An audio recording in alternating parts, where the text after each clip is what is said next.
ओम शांति। 15 अप्रैल 2026। बाबा की महावाक्य। मीठे बच्चे, तुम्हारा स्वधर्म शांत है। सच्ची शांति शांति धाम में मिल सकती है। यह बात सबको सुनानी है। स्वधर्म में रहना है। प्रश्न: कौन सी नॉलेज एक बाप के पास है जो अभी ही तुम पढ़ते हो? उत्तर: पाप और पुण्य की नॉलेज। भारतवासी जब बाप को गाली देने लगते हैं तब पाप आत्मा बनते, और जब बाप को और ड्रामा को जान लेते हैं तब पुण्य आत्मा बन जाते हैं। यह पढ़ाई तुम बच्चे अभी ही पढ़ते हो। तुम जानते हो सबको सद्गति देने वाला एक ही बाप है। मनुष्य मनुष्य को सद्गति अर्थात मुक्ति, जीवन मुक्ति दे नहीं सकते। गीत: इस पाप की दुनिया से दूर कहीं ले चल। ओम शांति। बाप बैठकर बच्चों को समझाते हैं कि यह है पाप आत्माओं की दुनिया। वह भारत को ही कहेंगे कि भारत पुण्य आत्माओं की दुनिया थी, जहाँ देवी देवताओं का राज्य था। यह भारत सुख धाम था और कोई खंड नहीं थे, एक ही भारत था।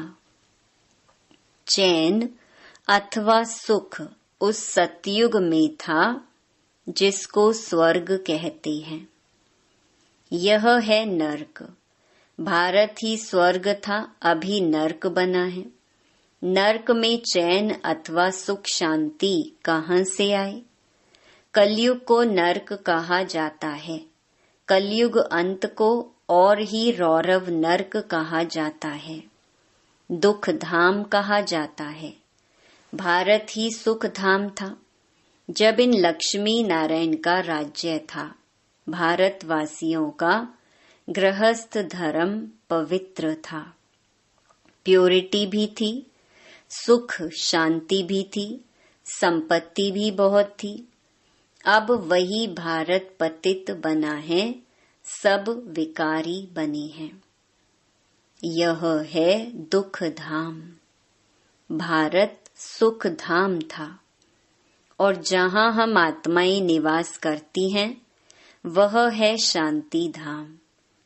शांति वहाँ शांति धाम में ही मिल सकती है। आत्मा शांत वहाँ ही रह सकती है जिसको स्वीट होम, निराकारी दुनिया कहा जाता है। वह है आत्माओं का घर। वहाँ जब रहते हैं तो आत्मा शांति में है। बाकी शांति कोई जंगल आदि में जाने से नहीं मिलती है। शांति धाम तो वही है।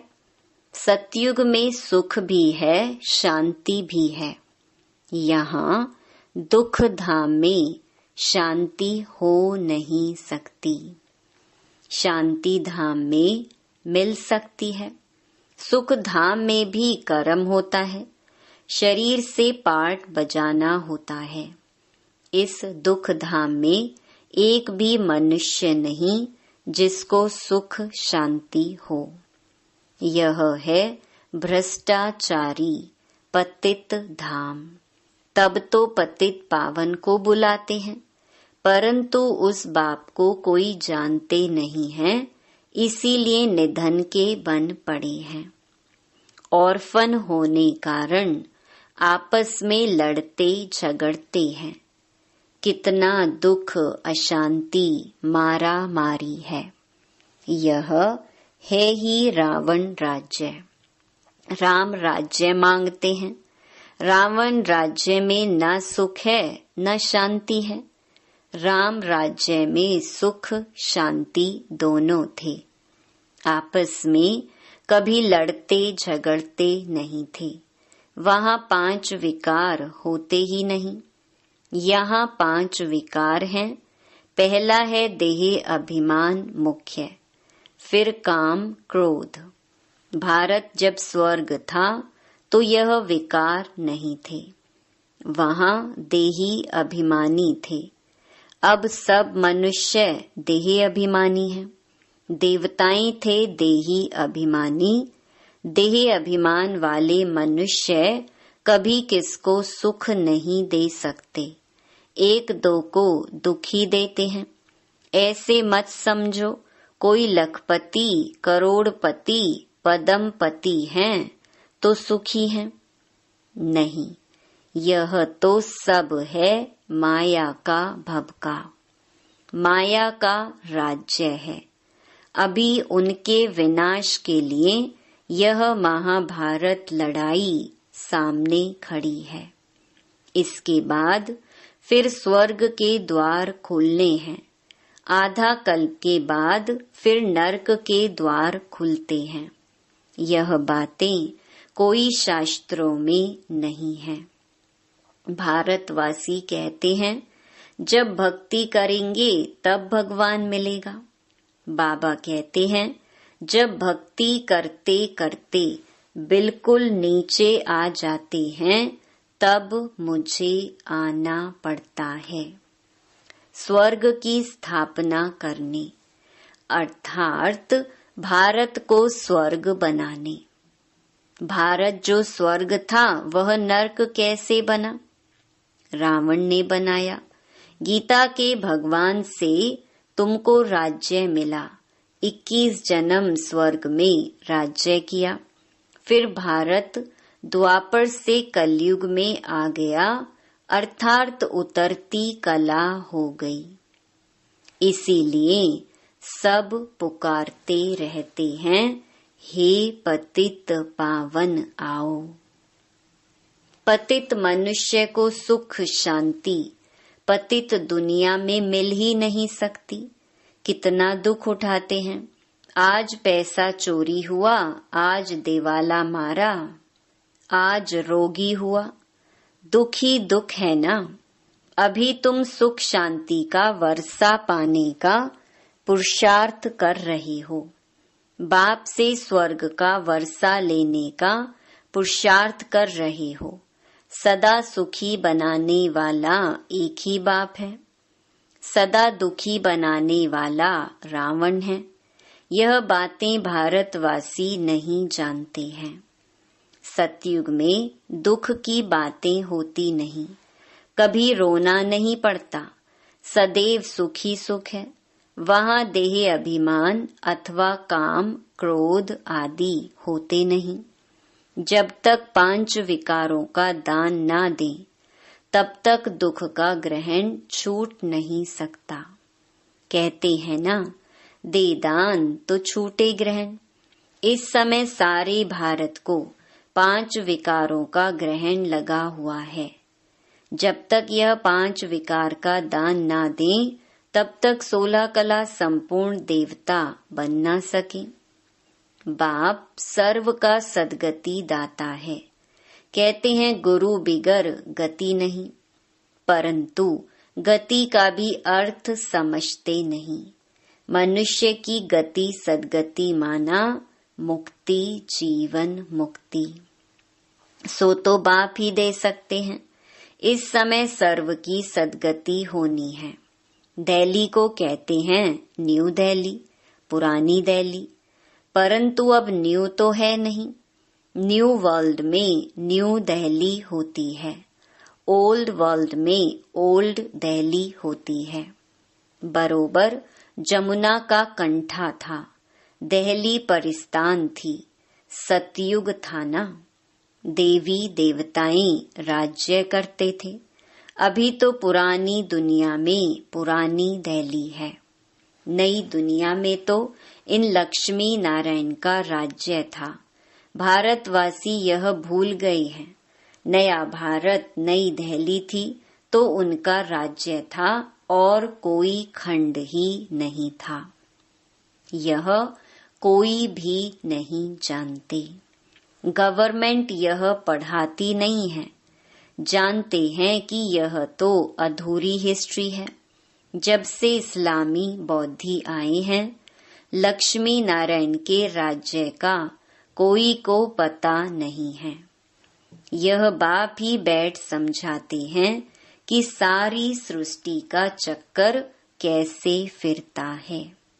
जब भारत स्वर्ग था तो गोल्डन एज था। अब वही भारत देखो क्या बन गया है। फिर भारत को हीरे जैसा कौन बनाए? बाप कहते हैं, जब तुम बहुत पाप आत्मा बन जाते हो तब मैं आता हूँ पुण्य आत्मा बनाने। यह ड्रामा बना हुआ है जिसको कोई भी नहीं जानते। यह नॉलेज सिवाय बाप के कोई दे ना सके। नॉलेजफुल बाप ही है, वह आकर पढ़ाते हैं। मनुष्य को कभी सदगति दे नहीं सकते। जब देवी देवता थे तो एक दो को सुख देते थे। कोई भी बीमार रोगी नहीं होते थे। यहाँ तो सब रोगी हैं। अब बाप आए हैं फिर से स्वर्ग बनाने। बाप स्वर्ग बनाते हैं, रावण नरक बनाते हैं। यह खेल है जिसको कोई भी नहीं जानते हैं। शास्त्रों का ज्ञान है फिलॉसफी, भक्ति मार्ग। वह कोई सदगति मार्ग नहीं है। यह कोई शास्त्रों की फिलॉसफी नहीं है। बाप कोई शास्त्र नहीं सुनाते। यहाँ है स्पिरिचुअल नॉलेज। बाप को स्पिरिचुअल फादर कहा जाता है। वह है आत्माओं का बाप। बाप कहते हैं, मैं मनुष्य सृष्टि का बीज रूप हूँ, इसीलिए नॉलेजफुल हूँ। इस मनुष्य सृष्टि रूपी झाड़ की आयु कितनी है? कैसे वृद्धि को पाता है? फिर कैसे भक्ति मार्ग शुरू होता है? यह मैं जानता हूँ। तुम बच्चों को यह नॉलेज देकर स्वर्ग का मालिक बनाता हूँ, फिर तुम मालिक बन जाते हो। यह नॉलेज तुमको एक ही बार मिलती है, फिर गुम हो जाती है। फिर सतयुग त्रेता में इस नॉलेज की दरकार नहीं रहती। यह नॉलेज सिर्फ तुम ब्राह्मणों को है। देवताओं में यह नॉलेज नहीं है, तो परंपरा से यह नॉलेज आ न सके। यह सिर्फ तुम बच्चों को एक ही बार मिलती है, जिससे तुम जीवन मुक्त बन जाते हो। बाप से वर्षा पाते हो। तुम्हारे पास बहुत आते हैं, बोलते हैं मन की शांति कैसे मिले, परंतु यह कहना भूल है। मन, बुद्धि आत्मा के ऑर्गन्स हैं। जैसे शरीर के ऑर्गन्स हैं, आत्मा को पत्थर बुद्धि से पारस बुद्धि बाप ही आकर बनाते हैं, जो सतयुग त्रेता तक चलती है। फिर पत्थर बुद्धि बन पड़ते हैं। अभी फिर तुम पत्थर बुद्धि से पारस बुद्धि बनते हो। तुम्हारी पारस बुद्धि जो थी उसमें खाद मिलती गई है। अब फिर पारस बुद्धि कैसे हो? बाप कहते हैं, हे आत्मा मुझे याद करो। याद की यात्रा से तुम पवित्र बनेंगे और मेरे पास आ जाएंगे। बाकी जो कहते हैं मन की शांति कैसे मिले, उन्हें बताओ कि यहाँ शांति कैसे हो सकती। यह है ही दुख धाम। क्योंकि विकारों की प्रवेशता है। यह तो बेहद के बाप से ही वर्षा मिल सकता है, फिर रावण का साथ मिलने से पतित बन जाते हो। फिर बाप द्वारा पावन बनने में सेकंड लगता है। अभी तुम आई हो बाप से जीवन मुक्ति का वर्षा लेने। बाप जीवन मुक्ति का वर्षा देते हैं और रावण जीवन बंध का श्राप देते हैं, इसीलिए दुख ही दुख है। ड्रामा को भी जानना है। दुख धाम में किसको सुख शांति मिल ना सके। शांति तो हम आत्माओं का स्वधर्म है। शांति धाम आत्मा का घर है। आत्मा कहती है हमारा स्वधर्म शांत है। यह शरीर बाजा नहीं बजाता है, बैठ जाता हूँ, परंतु कहाँ तक बैठे रहेंगे। कर्म तो करना ही है ना।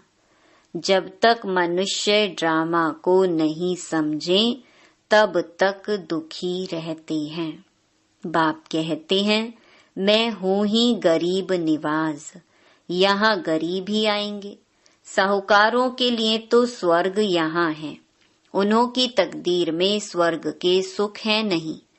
बाप कहते हैं हम गरीब निवाज हैं। साहूकारों को गरीब और गरीबों को साहूकार बनाता हूँ।